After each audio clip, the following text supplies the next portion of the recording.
Yes, yes, yes. Good morning mga kasama. Nandito na naman tayo si Kuya Goods nagbabalik. At syempre kung di ka pa nakasubscribe, pasubscribe na lang po at hit mo na rin yung bell para lagi kang updated sa ating mga video. Nako, ito na. Kinaabangan ng lahat.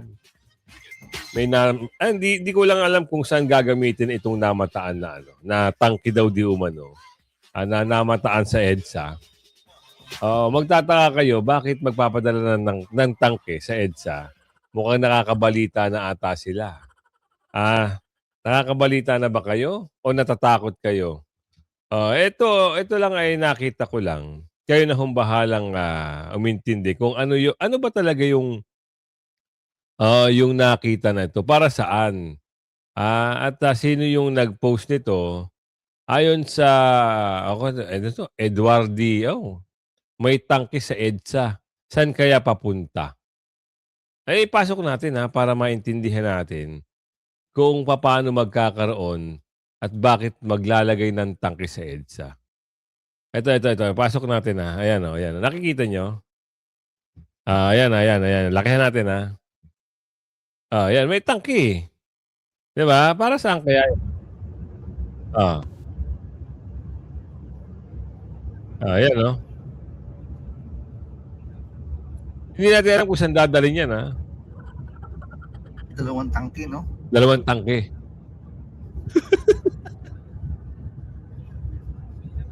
Ano gagawin sa tangke, mga bossing? Natatakot na ba kayo sa nababalitaan nyo? Hindi tayo sure dito kung ano yung ibig sabihin nito kung ano yung mga gusto nilang paandar dito. Kung bakit maglalagay daw di umano o talagang ilalagay. O baka naman ita-transport lang yan. Di pa naman tayo kumpirmado dyan. Pero siyempre, bago natin ipasadahan lahat ng mga video at bago tayo rumekta sa ating mga reaction, isang like, isang share, samahan mo na ho ng subscribe, bell all nyo po.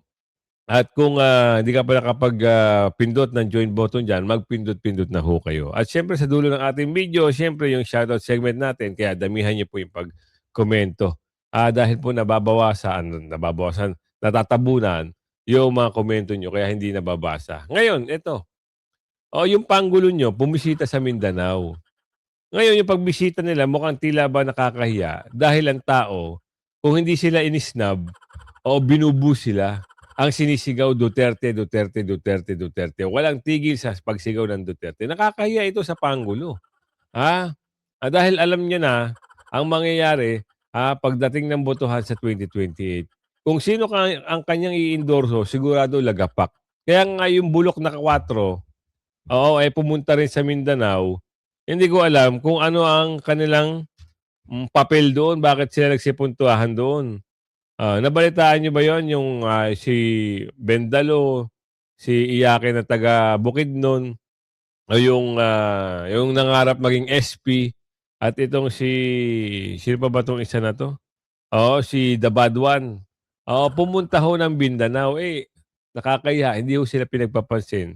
Ano katunayan mo, Kuya Gus, na hindi pinansin ito si Pangulo? Ito, panoorin niyo. Hapon po mga kababayan dito sa Jensen, kasalukuyan nandito ang ating mahal na Pangulo. Habang kumakaway-kaway siya, ang saklap lang kasi walang kumakaway sa kanya. Parang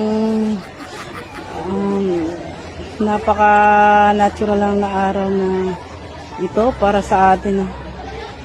Ikukumpara natin yung mga dati nating Pangulo, siguro dinudumog niya ng mga fans at saka ng mga kababayan. Ito pa, isa pa.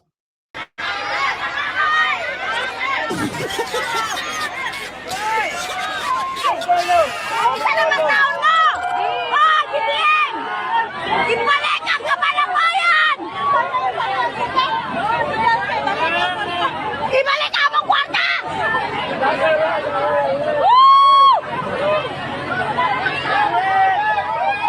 Wala nang pila, nawalang pila! Nagsingit sila kanan! Nagpila, nagkailan kayo! Wala pa'y kaon! Nagani ang buntag mo na silip pinila! Oh my goodness!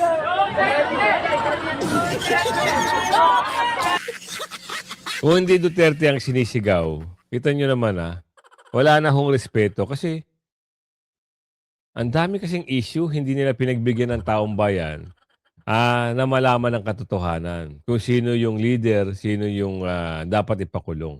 Ngayon, mag-e-expect kayo 'pag bumisita kayo, papansinin kayo ng taong bayan. Nakakahiya ho.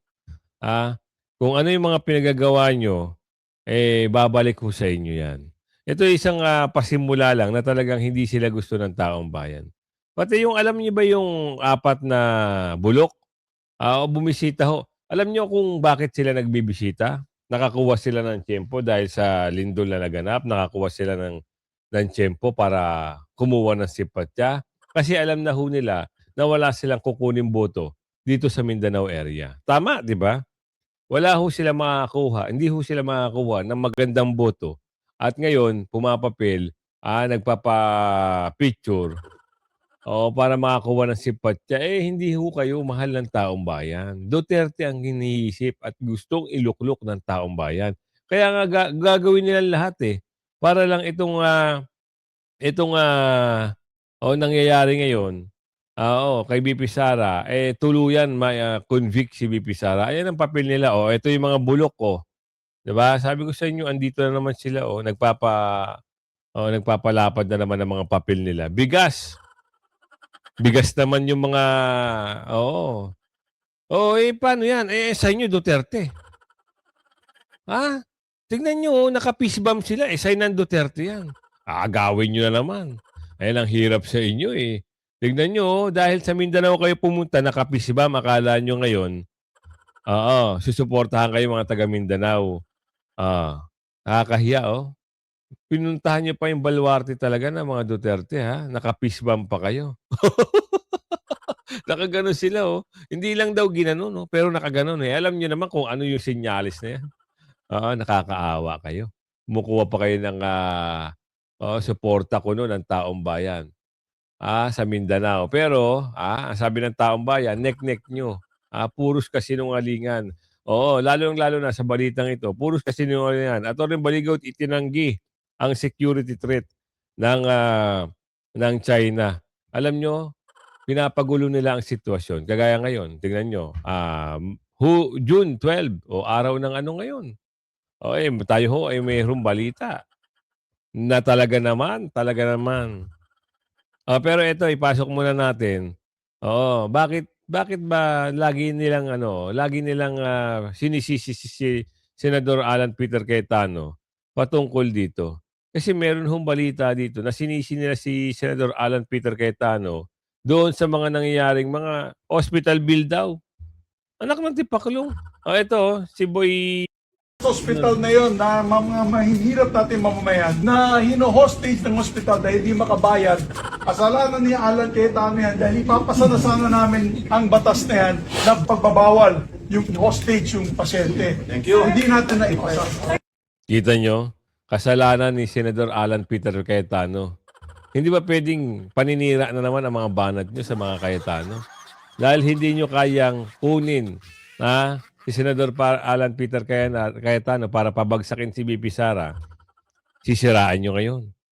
Dati himod-puwet kayo. Alam nyo kaya galit na galit si Boy Bukidnon, dahil naagawan ito ng Senate President, ng pagka-Senate President. At ngayon, inagawan siya, nag-iiyak. Ngayon gusto mo maging Senate President. Ngayon ikaw ang magiging boses dyan. Wala ka hong makukuhang boto. Tandaan nyo, re-electionist ka. Wala kang makukuhang boto. Pasensya na ho tayo, Diretsahan na tayo. Taga Mindanao, komento na. Makakakuha ba ng boto yan si Boy Bukidnon? Palagay ko hindi na. Baka isisimula naman, na-hack yung website ng Senate. Isisimula naman kay Cayetano. Ito ang hirap sa mga ito, Diba? Puros na lang bintang. Wala naman kayong prueba. Pinagbibintangan nyo si Cayetano. Anong gusto niyo ipatumbok sa taong bayan? Si Cayetano ang magulo sa Senado? Hindi, kayo ho ang nanggugulo sa Senado. Diba? Kung hindi kayo nagdrama-drama at nag-walk out, wala namang ganyan, Alam nyo, legal yung ginawa ng mga majority. Hindi ho kayo majority. Ang majority, sila, Senador Cayetano, Legal ang ginawa. Nakakuha sila ng 13. 13, Dahil sa paglabas ni Senador Bato, sila ang tinitingala at pinaniniwalaan ng taong bayan. Maski yung Chinese Filipino community siya ang tinawag na Senate President at yung espinyo na bulok, oo, hindi ho yan pinaniwalaan. Huwag niyo nang ibintang dahil nagkaroon ho ng hindi maganda website daw, na-hack. Paandar niyo na naman yan para lang hindi makapag-hearing, na-hack. Ganun ba? Ha? Alam niyo ang nangyayari ngayon sa sitwasyon ngayon, parang silent na talaga. Pero hindi ho kayo magwawagi sa taas. Yung mga kasamaan nyo, hindi ho yan pwede. Mga hacker ang official website ng Senado. Sa gitna pa rin yan ng manoy banta sa seguridad at bangayan ng mga senador. Live mula sa Senado, nangunguling sa balita si Camille Samonte. Camille, sino kaya ang nasa likod ng hack sa Senate website?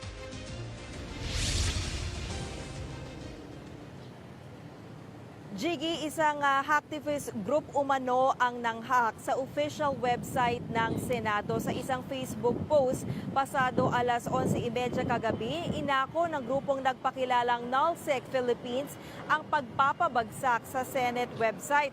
Panawagan ng grupo sa Senado, katotohanan at pananagutan sa nangyaring katiwalian. Gate ng grupo, minomonitor nila ang mga nangyayari sa gobyerno at wala rin daw na nagbabayad sa kanila para gawin ito. Wala raw silang sinusuportahang anumang partido. Ang tanging layunin daw ng grupo, labanan ang korupsyon. Sa ngayon, under maintenance ang official. Yun ang gusto pala ng mga gumawa niyan. Labanan ng korupsyon. Bakit ito mga senador ito para tila baga, kobera ng korupsyon? Nagpapahiring-hiring o meeting pa kayo. Ang mga bulalas ng bibig nyo, kakaiba. Akala namin magkakaroon talaga ng transparency. Hindi. Pinagbibintangan pa yung mga kargador na sila nang gugulo. Yan ba yung totoo, mga senador na gusto ng transparency? Kaya ngayon, matakot kayo sa hacker. Oo, matakot talaga kayo. Kasi gusto ng hacker, gusto nito na transparency. Tama nga naman. Para maging maayos na ang bansa, hindi yung cover up dito, cover up doon. Ano ba hinihiling ng taong bayan? Tama yung hinihiling nila. Pakita nyo, ilabas nyo ang katotohanan. Ngayon, hindi. Ginigipit nyo pa yung ibang senador. Ngayon, may balita tayo, parang pinipilit nila makakuha ng 16 vote, pero hindi naman nila kaya. Oo, hindi nila kakayanin yung 16 vote para makonvict si BP Sara. Ayon niya sa political analyst, 16 na boto para kay BP Sara sa trial, mahihirapan makakuha. Yan ang magandang balita dito. Kahit naman siguro, kumuha pa sila ng dalawa. O di ba, 12 na sila. May lumipat na dalawa o tatlo, 15 pa lang sila. Sino papalipatin nila? Si Senador Loren Legarda, talagang matapang na naghahayag na hindi siya lilipat. Hindi ko lang alam si Mr. B. Baka pagdating sa Lunes, si Mr. B lumipat ng kabila o kampo. 16 votes kunin natin para makakuha kayo ng conviction ni BP Sara pero malabo ayon sa political analyst. Ako ay humahawak pa rin dun sa punto na 16 ang votes needed to convict. As far as I'm concerned, until today, the 16 is very hard to come up Yung with. sinulat ninyo sa column ninyo recently, yung carrot and stick Oo. na sitwasyon, sa tingin nyo ho ba yung stick na part nito ay mag-work? Oo, nag-work. Kasi nakita naman natin. Plus yung para makaabot do sa sinasabing numbers that needed. Parang hindi sa tingin ko unless file nila ng kaso kasi si Senator Jinggoy, si Senator Cheese, si Senator Bato, kung filean si Senator Go, kung filean si Senator Marcoleta, 'di ba? Hindi, actually si Senador Marcoleta, inano na yan ng ombudsman pero pumalag. Oo nga pala. Senator Bongo, no? Okay, ulitin natin paliwanag natin Meron na silang 12. Tinatawag natin na bulok na senador. At meron dyan yung talagang naghudas, si Judas Iscariote. Unang-una, siyam lang sila, lumipat yung, sino ba lumipat ng una? 10. Tama ba? Pero 12 na sila Oo, 12. Lumipat dito si tapos ngayon nababalitaan lilipat si Mr. B, 13 sabihin natin. Tapos nababalitaan lilipat o kung halimbawa pailan nila ng kaso itong si Senator Bongo, 14. Ngayon sino pa?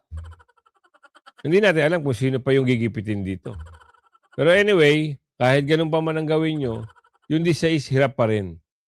Pero kung halimbawa talagang sobrang gipitan na mangyayari, hindi siyempre hindi naman papayag yung magigipit dyan. Talagang aalma at aalma. Kasi alam naman ng taong bayan kung ano yung pinagagawa eh.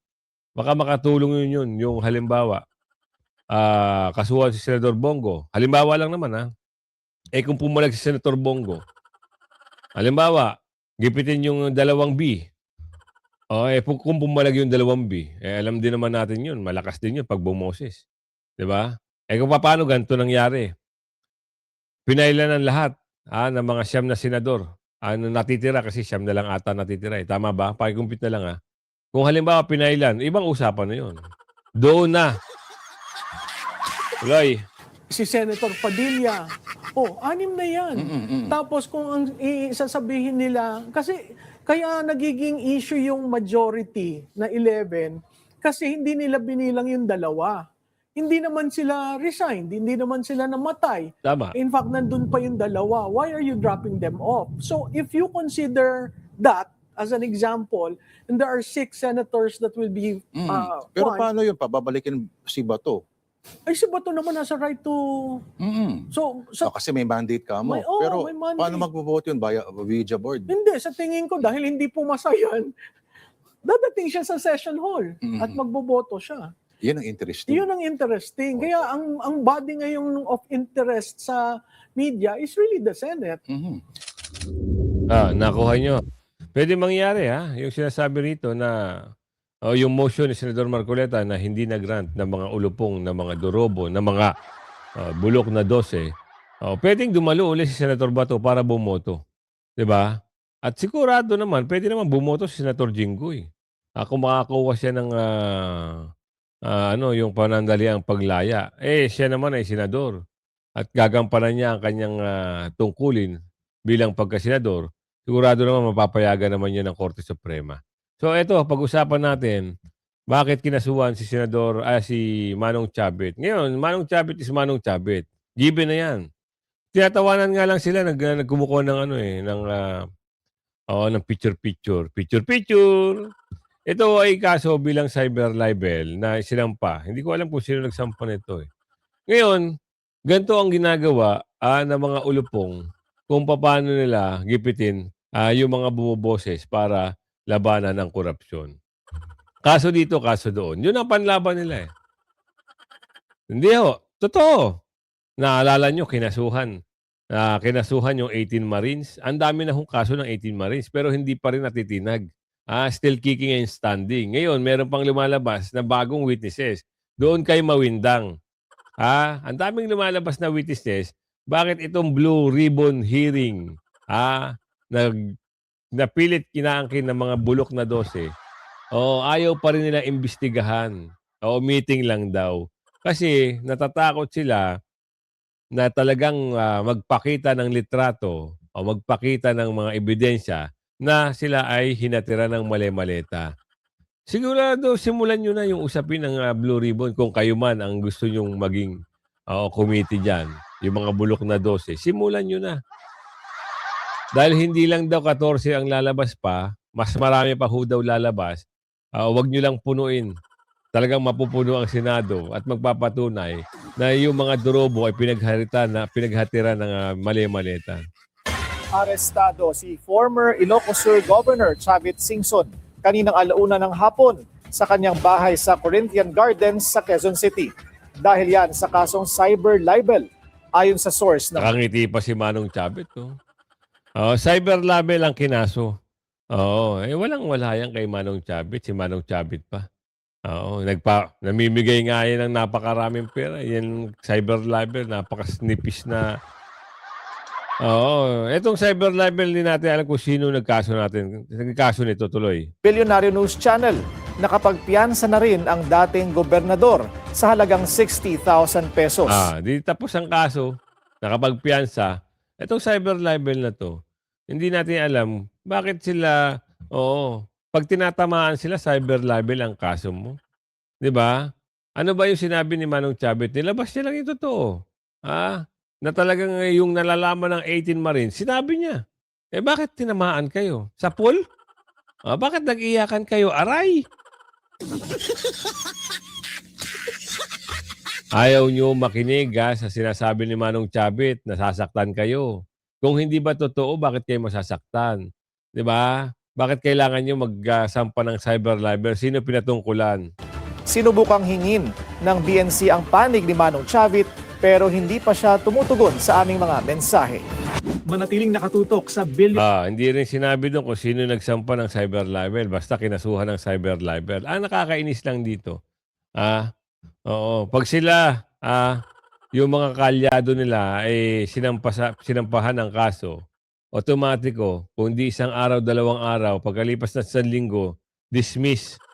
Naalala nyo dito kay Mr. Haudas na sinampahan ng plunder case sa ombudsman. Nung sumanib doon sa bulok ng mga senador, nagyabang-yabang ang mama, tapos na raw ang kanyang kaso, wala na raw siyang kaso. Naaalala nyo ito si Batman, kinasuhan ni Mr. Leon Chong. Leon Chong ba yun? Yung isang doktor. Ilang araw lang nakalipas, 1 linggo. Tapos ang kaso, binasura ho ang kaso. Ngayon, ang nakakatakot, itong si Mr. Leon Chong, meron hong nakakatanggap ng hindi magandang mga, alam mo yun, parang meron siyang banta. At yung kanyang lisensya ay tila baga gustong ipatanggal. Nakakaawa lang dahil nagsasabi ka lang naman ng totoo patungkol dito sa nangyayaring nakawan sa PhilHealth. Wala. Ginagawan pa ng istorya. Nakakaawa. Ito, puro kasinungalingan. Ito, magandang pakinggan to. Ito yung si Atty. Baligod kasama si isang 18 Marines dumirekta sa ombudsman para magbigay ng kanilang salaysay. Atty. Baligod itinanggi ang security claim nila. Ito. Naniniwala ba kayo kay Wing Gatchalian sa kasi matibag?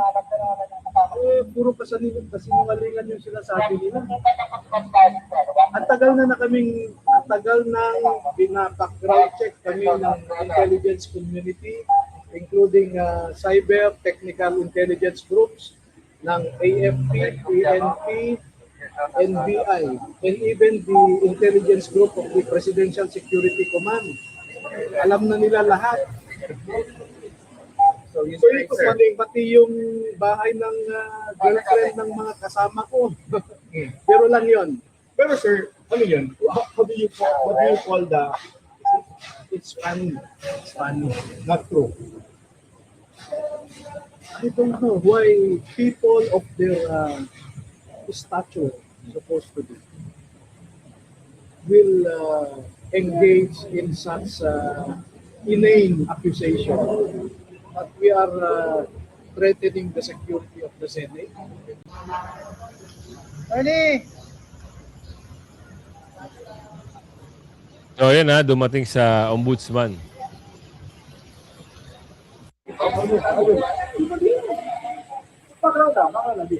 So, here, they are upon the subpoena of the ombudsman, di ba? It's just an invitation. Okay. Coming from retired Major General Eli Cruz. Okay. Deputy Ombudsman. So, ang unang invite nila is si Gani Butuan. Okay. Then we will continue the process onwards, no? June 15, 16. So, isa-isa. Sabi ni Ombudsman, kailangan daw niya all individual affidavits. Kaya yun? Yes, yun ang gagawin actually. Okay. That is the correct process. Okay. Yung hinihingi ni Ombudsman noon na dapat mag-prepare kami ng individual affidavits, Gagawin niyo. okay, yun talaga ang process in front of the investigators. Okay. So all 16 papatawag din? Ay, all 18? Sir, Sir, nasa may grupo threat sa Senate. Sir, baka gusto mo mag-comment. sa grupo niya daw yung sinasabi ni Senator Wing Gatchalian. Ako, naniniwala ba kayo kay Wing Gatchalian sa kasi matibag? puro kasinungalingan yung sinasabi nila.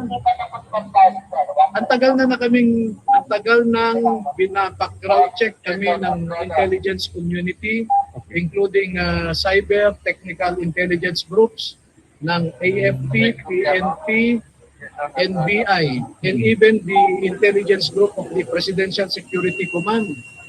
Alam na nila lahat. No?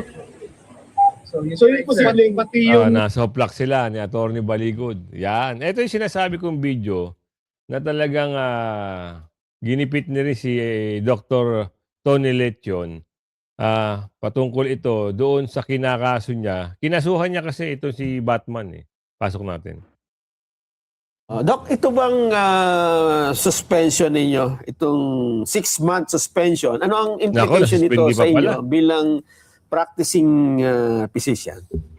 This has no impact kasi mayroon akong Professional Regulation Commission ID. I can still practice in the hospital. Okay. But ang problema nito, reputational damage, being a former president of the Philippine College of Physicians.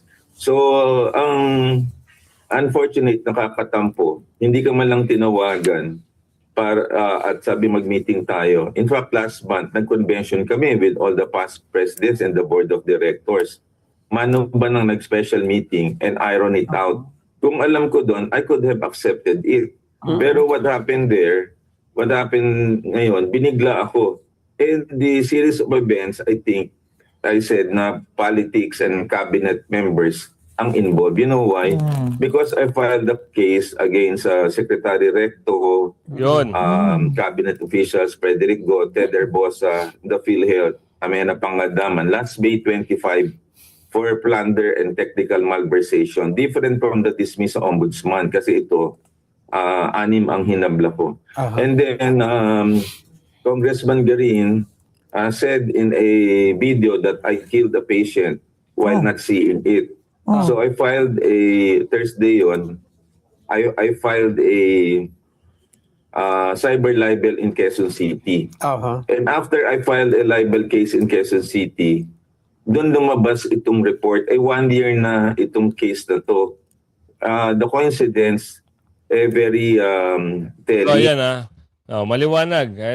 And without informing me. And then, paano makakalabas in a clandestine, orchestrated attack against me? Nagulat nga ako eh. Nung lumabas. Yan ang mahirap. Diba? Yan ang sinasabi natin. Bumoboses ka na para doon sa mga durobo, ikaw pa ang babalikan. Alam nyo, yung matindi rito, yung queen of dingbak siya eh. Diba? Maraming galit dyan. Talagang sobrang galit dahil yung mga ayun, yung mga anak-anak, alam niyo naman yun. Hindi na natin saklaw yun, saklaw na nila yun. Pero yun nga sinasabi ko, ang hirap pag ang tao ay nagsasabi at nagbubulgar ng mga kabahuan diyan, gagawan ka pa ng kwento. Pero siyempre, subscribe nyo si Mang Banat baka makalimutan nyo. Si Mang Banat, yung magaling na bumibira din sa mga dorobo. At siyempre yung shoutout segment natin, ito, shoutout tayo. Shoutout! Medyo marami-rami tayong shoutout ata ngayon Ayan kay Ma'am, Flaviano Sena Reyes. Shoutout pa from Cainta Rizal. Nes Patiño, shoutout po sa inyo. Erlinda De La Paz, shoutout po. Feli Vallejo, shoutout po. Julia Sugiyama, shoutout po sa inyo. Ellen Goles, shoutout po. Sir Romulo de Vinegracia, shoutout po sa inyo. Wilma Tubio, shoutout po. Salvador, shoutout po. Dodong Miparanum, shoutout po sa inyo. Maridel Lim, shoutout po sa inyo. Jody Morales, shoutout po sa inyo. Heidi Ching, shoutout po. Ireneo Ignacio, shoutout po. Clovic, shoutout po sa iyo. Marciana de la Cruz, shoutout po sa inyo. Ma'am Lilibet, ayan lagi nakaantabay sa atin. Ma'am Lilibet Lolor, shoutout po sa iyo. Rodel Figaliana, shoutout po. Ma'am Veronica Peralta, shoutout po sa inyo. Ingat po dyan. Nenet Labiton, si Ma'am Lenet, shoutout po. Presi Alicones, shoutout po sa inyo. Enrique Kelana, shoutout po sa inyo. Ma'am Karen Panganiban, shoutout po sa iyo. Gina Girel, shoutout po sa iyo. Ma'am Shi Nalin, shoutout po sa inyo. Divino Paler, shoutout po. Mariana Capasya, shoutout. Ali Roa, shoutout po sa iyo. Realin Rubio, shoutout po. Elizabeth de la Rea, shoutout po sa iyo. Gemaline Lautan, shoutout po sa iyo. Sonia Solante, shoutout po. Mang Danis, shoutout po sa inyo. Tessie Bernardo, shoutout po. Marilu Aguilar, shoutout po. Marites Lee, shoutout po. Yan, kung umabot ka sa video natin yan. Hanggang sa muli po, ang akin naman hong paglalambing, i-like and share nyo ang video natin. Bye-bye!